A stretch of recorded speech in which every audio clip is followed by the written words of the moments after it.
Well, it's that time of the year again. Time to head down to Cordoba, Spain for the Fiesta de los Patios.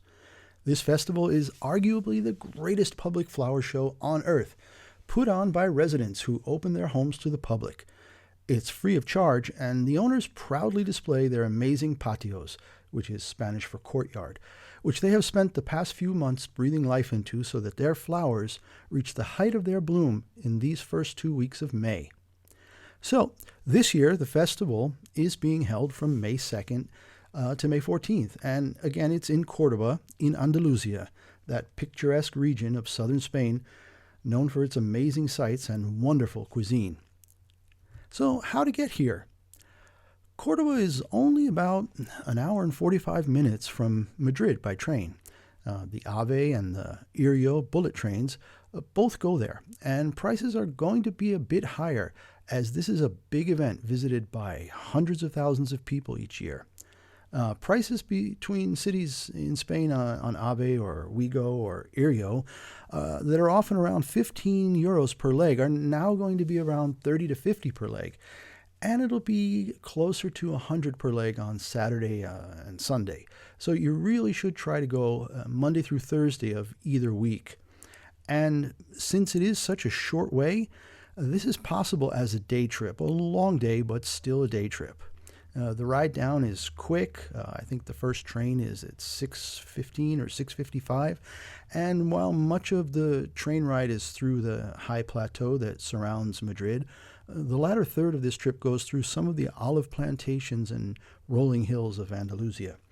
The trains are really comfortable and really fast. I mean, really fast, cruising at about 185 miles per hour or 300 kilometers per hour for much of the ride. AVE and Irio do offer a bar car where you can pick up some reasonably priced snacks if you happen to be up as early as you need to for that 6:55 train and miss breakfast. So what should you expect?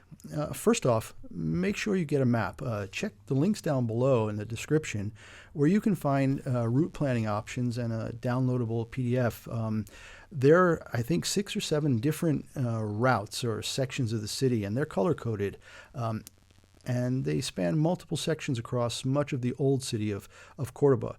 And this is going to be confined to that old core of downtown Cordoba. So no need for a car. Everything's walkable. But be prepared. It'll be a good deal of walking, a good deal of waiting in line, especially if you go on weekend days. And be sure to bring a hat, sunscreen, and plenty of water because it's often already in the mid-80s Fahrenheit or above 30 centigrade by May. The courtyards themselves are spectacular. Some are more subtle with the pots along the walls, and some are really incredible. They're just over the top, jam-packed, full of beautiful flowers. The open courtyards often have sunshades that they can open and close to help with the heat during the day. Many have bubbling fountains, which really add to the ambience. Almost all have intricate tile work that shows the rich artisan history of Cordoba that was both a Christian and Muslim stronghold at different times during history. Some buildings in the city are over 1,000 years old. I've been to the Fiesta de los Patios several times now, and I particularly like the Santa Marina and the San Lorenzo loops, so check the map for those. And don't be discouraged if you show up and there's a long line.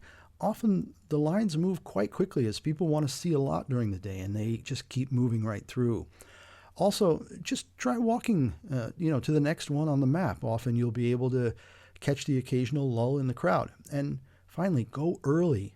Spaniards are famous for starting their day slowly in the mornings. And early to rise will get it done here.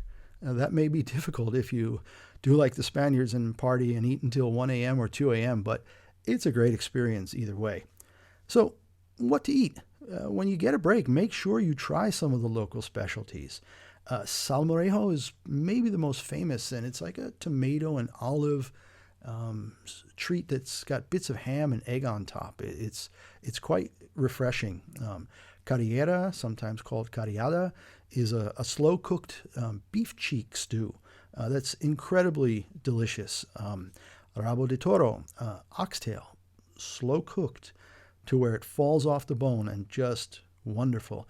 And my other favorite is the berenjenas con miel, which is eggplant deep fried and then drizzled with local honey. Just amazing.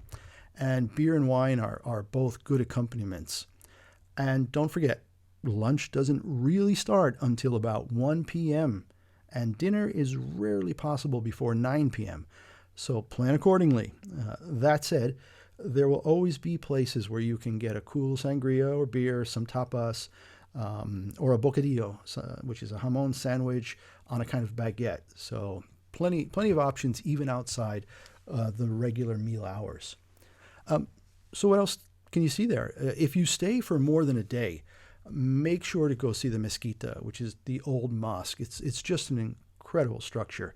And it's got a cathedral built right into the middle of it. So you get both this old Islamic architecture with some beautiful Christian 16th century architecture. Fantastic. Just one of the most beautiful sites anywhere in Spain, along with the Alhambra just down the road in Granada. Also, the Alcazar, the old Palace of the Kings, is worth a visit. And don't forget to stroll across the bridge in the evening. It's a fun place to hang out.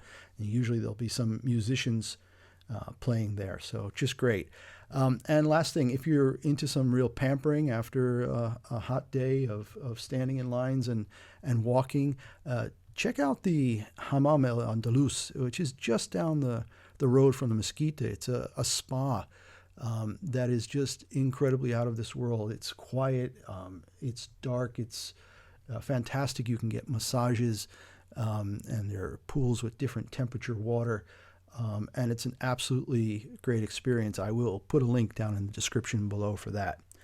And again, remember, everything in Old Town Cordoba is accessible on foot, so don't even think about renting a car or taking an Uber. This is a great ancient walking city, and you'll just love walking around and enjoying the festival. So get the chance to go down there, and if you do, please leave some comments down below and let me know how it went for you. Take care, and we'll see you next time.